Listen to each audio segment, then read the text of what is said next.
ಎನ್ಸಿಎಬಿ times ಮೀಡಿಯಾಗೆ ಸ್ವಾಗತ. ನಾನು ದರ್ಶನ್ ಹುಣಸೂರು. ಬುರುಡೆ gang ಅಂತ ಹೇಳಿದವರಿಗೆ ಜಯಂತ್ ತರಾಟೆ. ಸೌಜನ್ಯ ಪ್ರಕರಣಕ್ಕೆ ಬಹಳ ದೊಡ್ಡ ತಿರುವು ಸಿಗ್ತಾ ಇದೆ. ರಾಜ್ಯದಾದ್ಯಂತ ಸಂಚಲನ ಮೂಡಿಸಿದ ಸೌಜನ್ಯ ಅತ್ಯಾಚಾರ ಹಾಗೆ ಕೊಲೆ ಪ್ರಕರಣದ ತನಿಖೆಯು ಮಹತ್ವದ ಘಟ್ಟವನ್ನು ತಲುಪಿರುವಂಥದ್ದು. ಪ್ರಕರಣದ ತನಿಖೆಯನ್ನು ನಡೆಸ್ತಾ ಇರುವಂತಹ ವಿಶೇಷ ತನಿಖಾ ದಳ ಧರ್ಮಸ್ಥಳ ಸಮೀಪದ ಬಂಗ್ಲೆಗುಡ್ಡದಲ್ಲಿ ನಡೆಸಿದ ಶೋಧ ಕಾರ್ಯಾಚರಣೆಯಲ್ಲಿ ಮಾನವನ ಅಸ್ಥಿಪಂಜರದ ಅವಶೇಷಗಳು ಪತ್ತೆಯಾಗಿದೆ. ಈ ಒಂದು ಆಘಾತಕಾರಿ ಬೆಳವಣಿಗೆಯು ದಶಕದಿಂದ ನ್ಯಾಯಕ್ಕಾಗಿ ನಡೀತಾ ಇರುವಂತಹ ಹೋರಾಟಕ್ಕೆ ಮಹಾ ತಿರುವನ್ನ ನೀಡುವಂತಹ ಸಾಧ್ಯತೆಗಳನ್ನು ತೆರೆದಿಟ್ಟಿದೆ. ಇನ್ನು ಪ್ರಕರಣಕ್ಕೆ ಸಂಬಂಧಪಟ್ಟ ಹಾಗೆ ಇತ್ತೀಚೆಗೆ ಬಂಧನಕ್ಕೆ ಒಳಗಾಗಿದ್ದ ಚಿನ್ನಯ್ಯ ನೀಡಿದ ಮಾಹಿತಿ ಹಾಗೆ ಸೌಜನ್ಯ ಅವರ ಮಾವ ವಿಠಲಗೌಡ ಅವರು ಕೊಟ್ಟಿರುವಂತಹ ಸುಳಿವಿನ ಆಧಾರದ ಮೇಲೆ ಎಸ್ಐಟಿ ತಂಡ ಬಂಗ್ಲೆಗುಡ್ಡ ಪ್ರದೇಶದಲ್ಲಿ ಇದೀಗ ಕಣ್ಣಿಟ್ಟಿದೆ. ಅರಣ್ಯ ಪ್ರದೇಶ ಆಗಿರುವುದರಿಂದಾಗಿ ಶೋಧ ಕಾರ್ಯಕ್ಕೆ ಇಲಾಖೆಯ ಅನುಮತಿ ಕಡ್ಡಾಯ ಆಗಿತ್ತು. ಬುಧವಾರ ಅನುಮತಿ ದೊರೆತಿದ್ದ ಹಾಗೆ ಎಸ್ಐಟಿ ಅಧಿಕಾರಿಗಳು ಬಂಗ್ಲೆಗುಡ್ಡವನ್ನು ಪ್ರವೇಶ ಮಾಡಿ ಕಾರ್ಯಾಚರಣೆಯನ್ನು ಆರಂಭ ಮಾಡಿದ್ದಾರೆ. ಬಹಳ ಅಚ್ಚರಿಯ ಸಂಗತಿ ಏನು ಅಂತ ಹೇಳಿದ್ರೆ, ಕಾರ್ಯಾಚರಣೆ ಆರಂಭ ಆದ ಕೆಲವೇ ಗಂಟೆಗಳಲ್ಲಿ ಅಧಿಕಾರಿಗಳಿಗೆ ಮಾನವನ ಮೂಳೆಗಳು ಗೋಚರಿಸಿದೆ.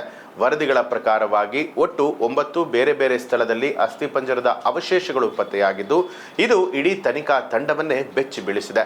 ಈ ಒಂದು ಅವಶೇಷಗಳನ್ನು ವಿಧಿವಿಜ್ಞಾನ ಪರೀಕ್ಷೆಗೆ ಕಳುಹಿಸಲಾಗಿದ್ದು, DNA ಪರೀಕ್ಷೆಯ ವರದಿಯು ತನಿಖೆಯ ದಿಕ್ಕನ್ನ ನಿರ್ಧಾರ ಮಾಡುತ್ತೆ.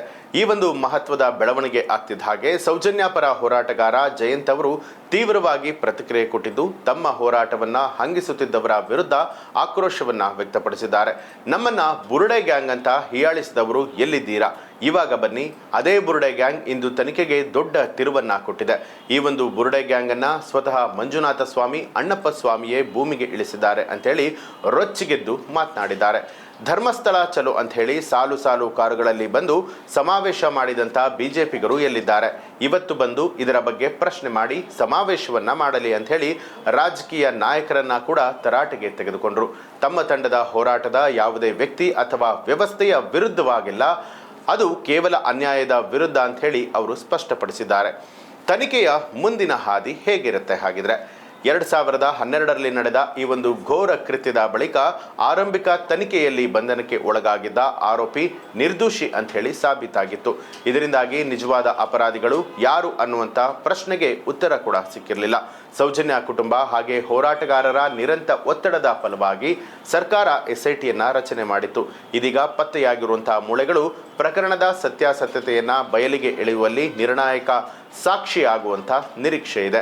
ಈ ಅವಶೇಷಗಳು ಸೌಜನ್ಯ ಪ್ರಕರಣದೊಂದಿಗೆ ಸಂಬಂಧ ಹೊಂದಿದ್ಯಾ ಅಥವಾ ಇದು ಬೇರೊಂದು ಕೃತ್ಯದ ಸುಳಿವ ಅನ್ನುವಂಥದ್ರ ಬಗ್ಗೆ ವಿಧಿವಿಜ್ಞಾನ ವರದಿಯ ನಂತರ ಅಷ್ಟೇ ತಿಳಿದು ಬರುತ್ತೆ. ಅಲ್ಲಿಯವರೆಗೆ ಬಂಗ್ಲೆಗುಡ್ಡದ ಈ ಒಂದು ಬೆಳವಣಿಗೆಯು ರಾಜ್ಯದಲ್ಲಿ ತೀವ್ರ ಕುತೂಹಲ ಹಾಗೆ ಚರ್ಚೆಯನ್ನ ಹುಟ್ಟು ಹಾಕಿದೆ. ಧರ್ಮಸ್ಥಳ ಪ್ರಕರಣಕ್ಕೆ ಸಂಬಂಧಪಟ್ಟಂತ ಬೆಳವಣಿಗೆಯ ಬಗ್ಗೆ ನಿಮಗೆ ಏನನ್ಸುತ್ತೆ ಅನ್ನೋದನ್ನ ಕಮೆಂಟ್ ಮಾಡಿ ತಿಳಿಸಿ. ಹಾಗೆ ನೀವಿನ್ನೂ ಕೂಡ ನಮ್ಮ ಚಾನೆಲ್ ಅನ್ನ ಸಬ್ಸ್ಕ್ರೈಬ್ ಮಾಡಿಲ್ಲ ಅನ್ನುವಂಥದ್ದಾದ್ರೆ ಈಗಲೇ ಸಬ್ಸ್ಕ್ರೈಬ್ ಮಾಡಿ ಬೆಲ್ ಐಕಾನ್ ಒತ್ತಿ.